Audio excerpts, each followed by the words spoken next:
दोस्तों आज की वीडियो में हम लोग पढ़ने वाले हैं क्लास 11th के हिंदी का जो गद्य भाग है उसका पहला पार्ट पूस की रात का ऑब्जेक्टिव क्वेश्चंस। और ये वीडियो साइंस आर्ट्स कॉमर्स सभी स्ट्रीम के विद्यार्थियों के लिए उपयोगी है। जैसा कि आप सभी को पता होगा कि बिहार बोर्ड के नए पैटर्न के अनुसार अब एग्जाम में 50% ऑब्जेक्टिव और 50% सब्जेक्टिव क्वेश्चन पूछा जाता है। इस हिसाब से अगर देखा जाए तो जितना इंपॉर्टेंट आपका सब्जेक्टिव क्वेश्चन होता है उतना ही इंपॉर्टेंट ऑब्जेक्टिव क्वेश्चंस होता है।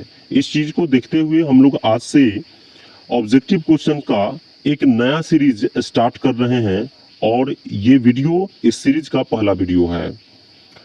तो चलिए आइए वीडियो को शुरू करते हैं। वीडियो को शुरू करने से पहले आपसे एक छोटा सा रिक्वेस्ट है कि अगर आप हमारे चैनल पर नए हैं तो प्लीज चैनल को सब्सक्राइब कर ले और बेल आइकन को प्रेस कर दे ताकि जब भी कोई नई वीडियो इस चैनल पर अपलोड हो तो उसका नोटिफिकेशन आपको मिल जाए। तो चलिए वीडियो को शुरू करते हैं। पहला क्वेश्चन आपका दिया है पूस की रात शीर्षक पाठ के लेखक कौन है। तो दोस्तों ये जो पूस की रात है आपके बुक का सबसे पहला लेसन है और इसको लिखा गया है मुंशी प्रेमचंद के द्वारा। तो इसका राइट आंसर हो जाएगा option A Munshi Premchand. Question number 2 दिया है आपका पूस की रात शीर्षक पाठ साहित्य की कौन सी विधा है। तो देखिए विधा का मतलब होता है प्रकार। हिंदी साहित्य में जो भी होता है उसका एक प्रकार होता है, जैसे वो निबंध है, कहानी है, भाषण है, कविता है, व्यंग्य है, क्या है।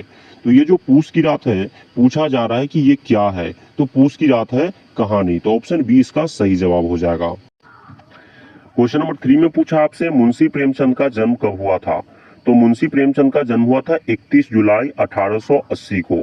अगर पूछा जाए कि मुंशी प्रेमचंद का जन्म कहाँ हुआ था तो ये हुआ था उत्तर प्रदेश के वाराणसी जिला के लम्ही ग्राम में। तो आपसे स्थान भी पूछ सकता है, इसको भी आप याद रखेंगे। फिलहाल आपसे क्या पूछा है कि जन्म कब हुआ था, तो इनका जन्म हुआ था 31 जुलाई 1880 को। तो ऑप्शन ए इसका सही जवाब हो जाएगा। अगला क्वेश्चन है आपका मुंशी प्रेमचंद का निधन कब हुआ था। तो मुंशी प्रेमचंद का निधन हुआ था 8 अक्टूबर 1936 को, जो कि दिया हुआ है ऑप्शन ए में। ऑप्शन ए इसका सही जवाब हो जाएगा। क्वेश्चन नंबर 5 है मुंशी प्रेमचंद का जन्म कहाँ हुआ था। तो जैसा कि मैंने अभी बताया कि मुंशी प्रेमचंद का जन्म हुआ था उत्तर प्रदेश के वाराणसी जिला के लम्ही ग्राम में। तो यहाँ पर दिया हुआ है लम्ही ऑप्शन ए में, तो ऑप्शन ए इसका सही जवाब हो जाएगा। क्वेश्चन नंबर 6 में है मुंशी प्रेमचंद के माता पिता का क्या नाम था। तो मुंशी प्रेमचंद के माँ का नाम था आनंदी देवी और पिता का नाम था अजैब राय। तो ऑप्शन ए इसका सही जवाब हो जाएगा, आनंदी देवी एवं अजैब राय। क्वेश्चन नंबर 7 देखेंगे सेवा सदन, कर्मभूमि, गोदान, गबन आदि के लेखक कौन है। तो देखिए ये सारी किताबें जो है, सारी कहानियां जो है, ये लिखा हुआ है मुंशी प्रेमचंद का। तो इसका जो सही जवाब हो जाएगा आपका option B Munshi Premchand. Question number 8 है कथा सम्राट के नाम से किसे जाना जाता है। तो कथा सम्राट के नाम से मुंशी प्रेमचंद को ही जाना जाता है। इनको कलम का सिपाही भी कहा जाता है, ये भी आप याद रखेंगे। ऑप्शन बी इसका सही जवाब हो जाएगा मुंशी प्रेमचंद। क्वेश्चन नंबर 9 में है मुंशी प्रेमचंद का मूल नाम क्या था। तो मुंशी प्रेमचंद का मूल नाम था धनपत राय और बचपन में इनको नवाब राय के नाम से भी जाना जाता था, लेकिन इनका जो मूल नाम है जिसमें ये सिग्नेचर करते थे वो नाम है इनका धनपत राय। तो ऑप्शन ए इसका सही जवाब हो जाएगा। क्वेश्चन नंबर 10 में दिया है कि मुंशी प्रेमचंद ने लगभग कितनी कहानियां लिखी थी। तो मुंशी प्रेमचंद ने 300 कहानियां लगभग लिखी थी। तो ऑप्शन ए इसका सही जवाब हो जाएगा। क्वेश्चन नंबर 11 है पूस की रात कहानी शीर्षक कितने भागों में बटी है। तो देखिए पूस की रात जो आपके बुक में कहानी दिया हुआ है ये 4 भागों में बटा हुआ है। आप गिनेंगे इसको, आपका 4 पैराग्राफ में अलग अलग करके ये कहानी लिखा हुआ है।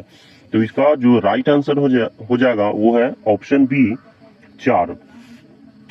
12 में देखेंगे क्या है। 12 में पूछा है हल्कू के कुत्ते का नाम क्या था। तो देखिए हल्कू जो है इस कहानी का नायक है, यानी ये जो कहानी है हल्कू के बारे में ही है। हल्कू एक किसान का नाम रहता है और वो खेती करता है। एक रात उसका जो फसल है कुछ नीलगाय का गिरोह जो है वो चढ़ जाती है, तो उसी के संबंध में ये कहानी है। हल्कू का एक कुत्ता रहता है जिसका नाम रहता है जबरा। तो यहाँ पर आपसे पूछा है हल्कू के कुत्ते का नाम, तक हल्कू के कुत्ते का नाम रहता है जबरा। ऑप्शन ए में दिया हुआ है, ऑप्शन ए इसका सही जवाब हो जाएगा। 13 में है हल्कू के घर पैसे मांगने कौन आया था। तो हल्कू के घर आया था पैसा मांगने महाजन, जिसका नाम था सहना। ऑप्शन ए इसका सही जवाब हो जाएगा।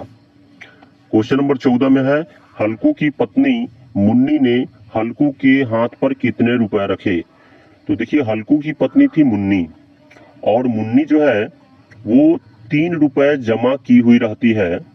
हालांकि वो रुपया जो है कमाया हुआ हल्कू का ही रहता है, लेकिन मुन्नी उसको संभालती है। तो मुन्नी के पास था 3 रुपए, और जब सहना आता है पैसा मांगने तो हल्कू जाता है और मुन्नी से कहता है कि मैंने जो तुम्हें पैसे रखने के लिए दिए हैं वो पैसे तो मुझे दो, सहना को लौटाना है। सहना से वो हल्कू जो है वो कर्ज लिए हुए रहता है। तो मुन्नी उसके हाथ पर कितने रुपए रखती है, 3 रुपए, और वो जो 3 रुपए रहता है वो कंबल खरीदने के लिए जमा किया हुआ रहता है हल्कू। तो इसका जो राइट आंसर है हो जाएगा ऑप्शन ए 3 रुपए। 15 में पूछा आपसे कि हल्कू उन पैसों से क्या खरीदने वाला था। तो हल्कू उन पैसों से खरीदने वाला था क्या, कंबल। तो ऑप्शन ए इसका सही जवाब हो जाएगा। 16 में है फसल कौन चढ़ गया था। तो फसल कुछ नीलगायें चढ़ गई थी, तो ऑप्शन डी में दिया हुआ है नीलगाय, तो ऑप्शन डी इसका सही आंसर हो जाएगा नीलगाय। 17 में आपसे पूछा है किस पाठ में आया है 3 ही तो रुपए हैं, दे दोगे तो कम्बल कहां से आवेगा। ये जो पंक्तियां हैं वो आया है पूस के रात कहानी में। तो इसका राइट आंसर हो जाएगा ऑप्शन ए। क्वेश्चन नंबर 18 में देखेंगे हल्कू ने अपने खेत की रखवाली करने के लिए जो मचान बनाया था उसकी छतरी किस चीज की थी। तो देखिए हल्कू जो अपने खेत की रखवाली करने के लिए, ठेठ भाषा में इसको कहते हैं अगुड़िया, अपने खेत का अगुड़िया करने के लिए जो मचान बनाया था, उस मचान का जो छतरी बना हुआ था, छप्पर बना हुआ था, वो ईंख के पत्तों का बना हुआ था, जो कि आपका दिया हुआ है ऑप्शन बी में ईंख के पत्ते से। ऑप्शन बी इसका सही जवाब हो जाएगा। 19 में है गला छूटना का क्या अर्थ होता है। तो देखिए गला छूटना का अर्थ होता है संकट से छुटकारा पाना, यानी मुसीबत से छुटकारा पाना। तो ऑप्शन बी इसका सही जवाब हो जाएगा, संकट से छुटकारा पाना। क्वेश्चन नंबर 20 में है आपका कहानी के किस पात्र ने कहा अब तो नहीं रहा जाता जबरू, चलो बगीचे में पत्तियां बटोर कर तापे। तो ये कहानी का कौन सा पात्र बोला है ये पूछ रहा है। तो ऐसा बोलता है हल्कू, और ये तब बोलता है जब एक रात की बात है, कड़ाके की ठंड रहती है और हल्कू को नींद नहीं आ रहा होता है। तो हल्कू कहता है अपने कुत्ते जबरे से कि चलो जबरू अब बगीचे से कुछ पत्तियां बटोर कर लाते हैं, उसका आग फूकेंगे और तापेंगे। अब देखेंगे क्वेश्चन नंबर 21 में पूछा है हल्कू ने आम के पत्ते बटोरने के लिए किस चीज का झाड़ू बनाया था। तो हल्कू जो है आम का पत्ता बटोरने के लिए झाड़ू बनाया था अरहर के पौधों का। तो ऑप्शन ए इसका सही जवाब हो जाएगा, अरहर के पौधों का। 22 में आपका किस पाठ में आया है मैं मरते मरते बचा, तुझे अपने खेत की पड़ी है, पेट में ऐसा दर्द हुआ कि मैं जानता हूँ, मैं ही जानता हूँ। तो ये पंक्तियां जो है, ये पंक्तियां भी आई है जो हम लोग अभी पढ़ रहे हैं उसी लेसन में, यानी कि पूस की रात में। ऑप्शन बी इसका सही जवाब हो जाएगा। अगला है आपका किस पाठ में आया है रात की ठंड में यहाँ सोना तो न पड़ेगा। ये पंक्तियां भी आई है पूस की रात कहानी में। ऑप्शन ए इसका सही जवाब हो जाएगा। तो दोस्तों आज के लिए बस इतना ही था। Thanks for watching. अगर वीडियो अच्छा लगा हो तो वीडियो को लाइक कर दीजिए, अपने दोस्तों में शेयर कर दीजिए, और एक बार फिर मैं रिक्वेस्ट करूंगा कि आप हमारे चैनल पर नए हैं तो प्लीज चैनल को सब्सक्राइब कर लीजिए। अगर आप चाहते हैं कि इस वीडियो का पीडीएफ डाउनलोड करें तो इस वीडियो का पीडीएफ आप हमारे टेलीग्राम चैनल से डाउनलोड कर सकते हैं। टेलीग्राम चैनल का लिंक जो है वो डिस्क्रिप्शन बॉक्स में दिया हुआ है, वहां पर जाएंगे आप तो टेलीग्राम चैनल में क्लास 11th का जितना भी वीडियो है, पीडीएफ है, सब एक साथ मिल जाएगा।